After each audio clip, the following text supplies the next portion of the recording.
Men bitta hovlida ikkita turli jahannamni ko'rdim. Kechasi birining himoyasida o'zimni xavfsiz sezsangiz, tongda ikkinchisining olovida yonib kul bo'lardim. Men o'z qaynotam va qaynog'amning yashirin qurboniga aylandim. Bunga o'zim rozi bo'ldim. Assalomu alaykum azizlarim. Hikoyachi Momo kanaliga yana bir bor xush kelibsiz. Bugun men sizga inson naqadar tubanlikka tushishi va u yerdan qanday qilib yorug'likka chiqishi haqida so'zlab beraman. Videoni oxirigacha tomosha qiling. Ehtimol bu mening eng qora, lekin eng samimiy iqrorimdir. Marhamat, qulayroq joylashib oling, biz boshladik. Odam qachon chinakamiga yolg'iz qoladi? Yonida hech kim yo'q paytidami? Yo'q. Odam eng ko'p olomon ichida yolg'iz bo'ladi. Erim vafot etganda men bor yo'g'i 22 yoshda edim. Hayotim endi boshlangan edi. Lekin taqdir shafqatsiz ekan. Avtohalokat mening butun dunyomni bir soniyada yulib oldi. Men katta, sovuq va huvullab qolgan hovlida erimning oilasi bilan qoldim. Ota-onam erta vafot etgani uchun mening borar joyim yo'q edi. Qaynonam meni uydan haydamadi. Ammo uning har bir nigohi meni ezib tashlardi. Sening o'rningga o'g'lim tirik qolsa bo'lmasmidi, degandek qarardi u. Men bu uyda tirik murdaga aylandim. Qora libos kiydim.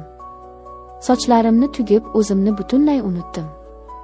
Kunlarim ovqat qilish, hovli supurish va kechalari yig'lash bilan o'tardi. Yuragim muzlab qolgan, qonim tomirlarimda harakat qilishdan to'xtagandek edi. Ammo inson tanasi va ruhi juda g'alati narsa ekan. U doim yashashga, issiqlikka talpinar ekan.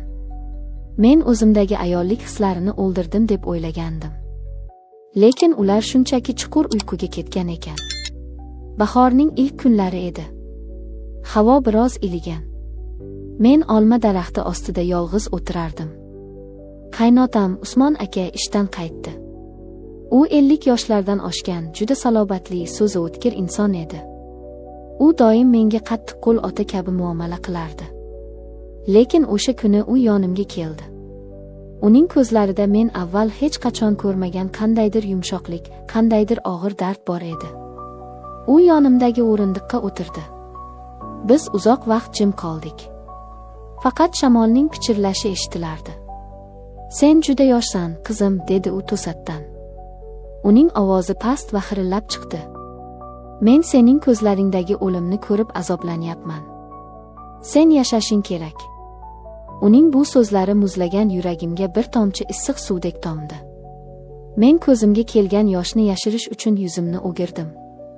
Shu payt uning katta, qadoq qo'llari mening yelkamga qo'yildi. Bu oddiy otalik teginish emasdi. Uning kaftidan shunday issiqlik taraldiki, butun vujudim titrab ketdi. Men qotib qoldim.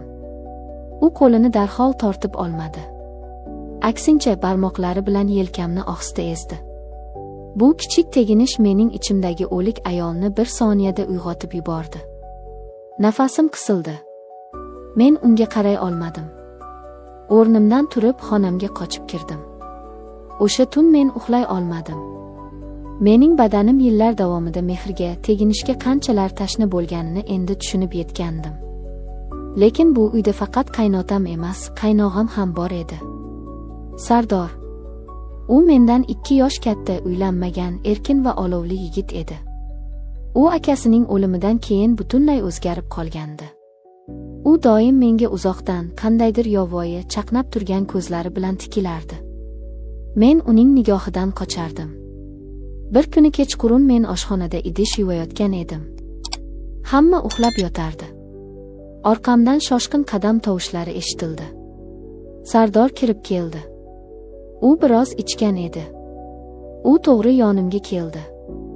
Oramizdagi masofa juda qisqa edi. Uning yuzidan alkogol va qandaydir o'tkir atir isi kelardi. Men orqaga tisarildim. Lekin u ikki qo'li bilan stolni tirab meni qafasga soldi. "Nega doim mendan qochasan?" dedi u ko'zlarimga tikilib. Uning ovozida ham g'azab, ham chidab bo'lmas ehtiros bor edi. Men javob bera olmadim. Tomog'im qurib qoldi. Uning qo'llari belimga yopishdi. U meni o'ziga qattiq tortdi. "Sen akam bilan o'lmading. Sen tiriksan. Buni qabul qil, deb pichirladi u. Uning lablari bo'ynimga tegdi.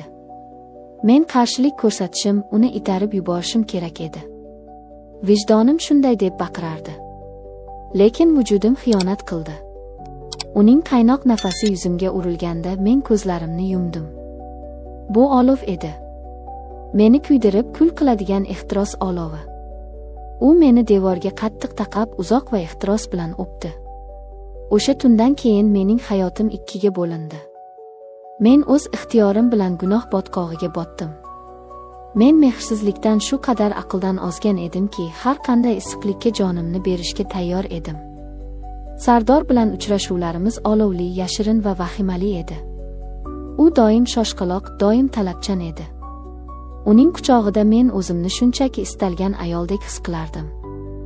Lekin u mening qalbimga kirmasdi. U faqat mening tanamni xohlardi.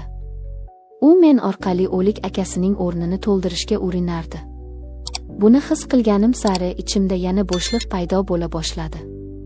Va aynan shu bo'shliqni qaynotam to'ldirdi. Usmon aka mutlaqo boshqacha edi. U shoshmasdi.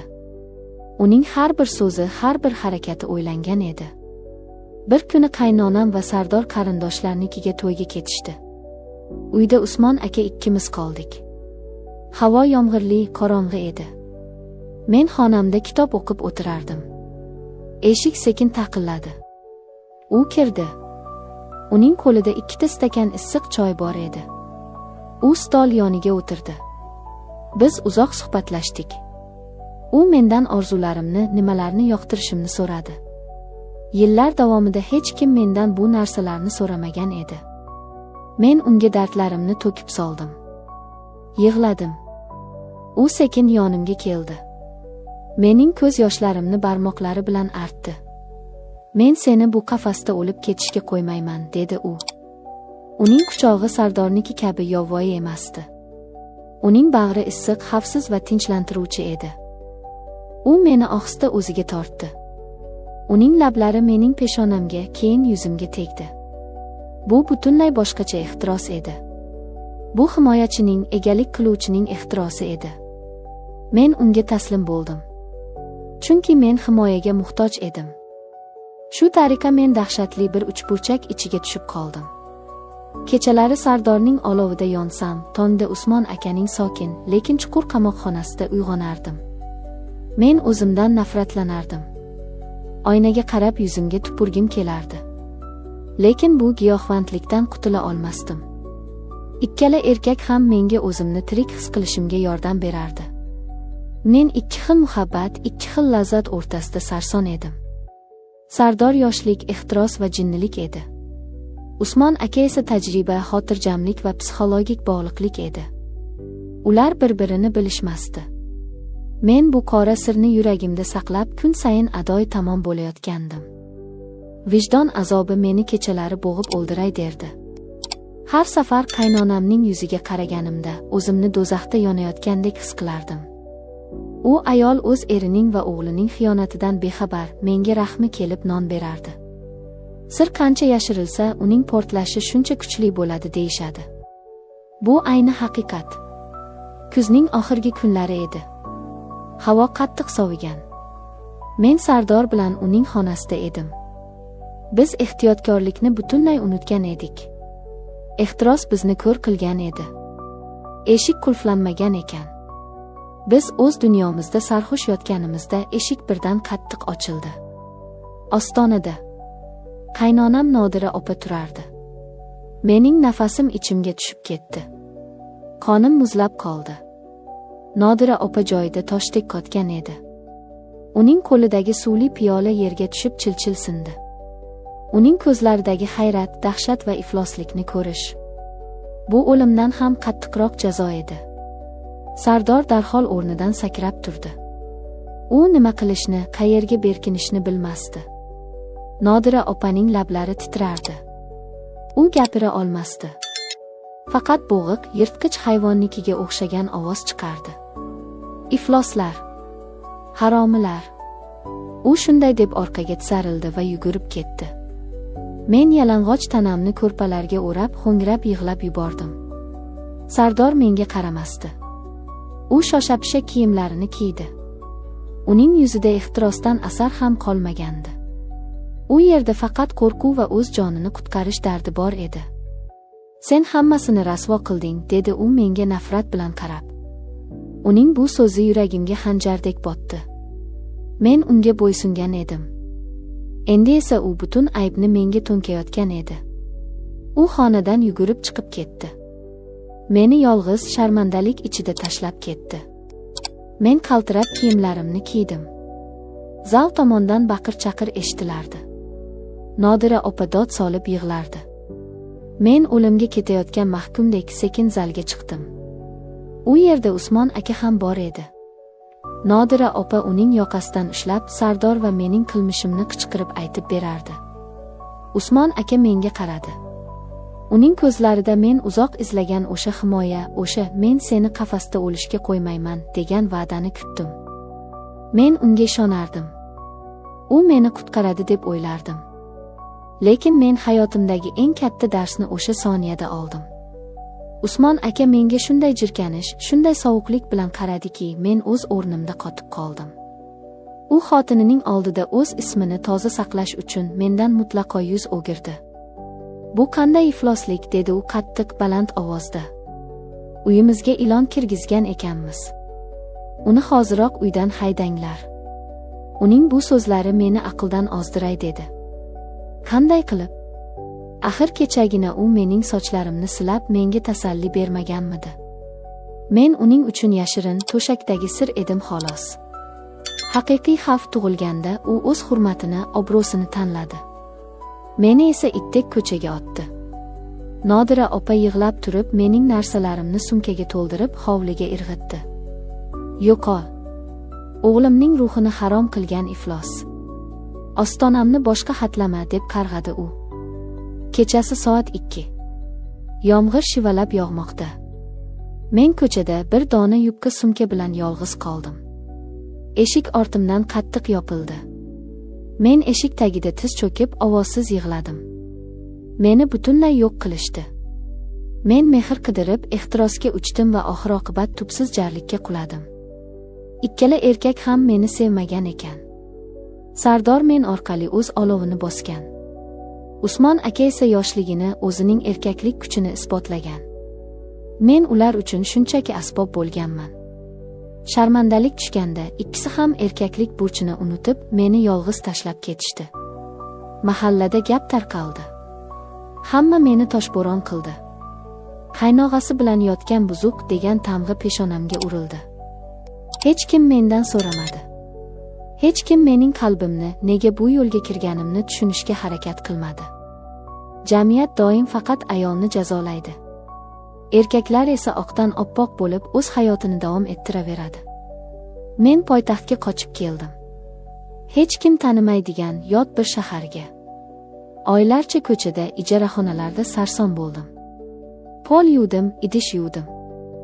Eng og'ir ishlarni qildim. Har kecha o'zimni o'ldirish haqida o'ylardim. O'sha zaharli ehtiros kechalari yodimga tushsa, o'zimni yulib tashlagim kelardi. Lekin vaqt eng zo'r tabib ekan. Og'riq asta-sekin pasaydi. Uning o'rnini sovuq, qattiq bir aql egalladi. Men tushunib yetdimki, meni bu ahvolga ular emas, o'z qo'rquvim, o'z zaifligim tushirgan ekan. Men kimgadir suyanishni, kimgadir qaram bo'lishni xohlaganim uchun shu ko'yga tushdim. Men o'qishga kirdim. O'zim ustimda ishladim. O'zimni qismlardan qayta yig'dim. Yillar o'tdi. Men endi o'sha yig'loqi, kimningdir quchog'iga muhtoj Laylo emasman. Men hozir o'z oyog'ida mustahkam turgan, o'z biznesiga ega kuchli ayolman. Yaqinda qishlog'imdan xabar keldi.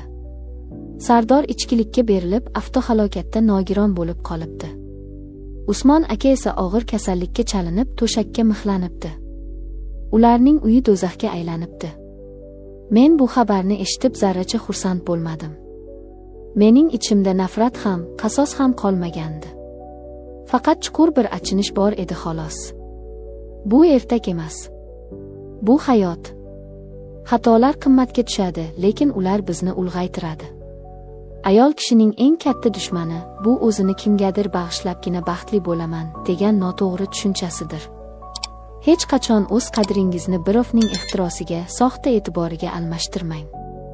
Ular chiroyli so'zlar bilan keladi, lekin olov o'chganda sizni kul ichida yolg'iz tashlab ketishadi. O'zingizni hurmat qiling. O'zingizni seving. Qorong'i jarlikdan chiqish faqat o'z qo'lingizda. Agar hikoyamiz sizning qalbingizning qaysidir torlarini chertgan bo'lsa, videoga like bosib, kanalga obuna bo'lishni unutmang. Sizning qo'llab-quvvatlashingiz biz uchun juda ham muhim. Fikrlaringizni izohlarda yozib qoldiring, biz hammasini o'qiymiz. Shunday xatolardan o'zingizni va yaqinlaringizni asrang. Siz bilan Hikoyachi Momo kanali bo'ldi.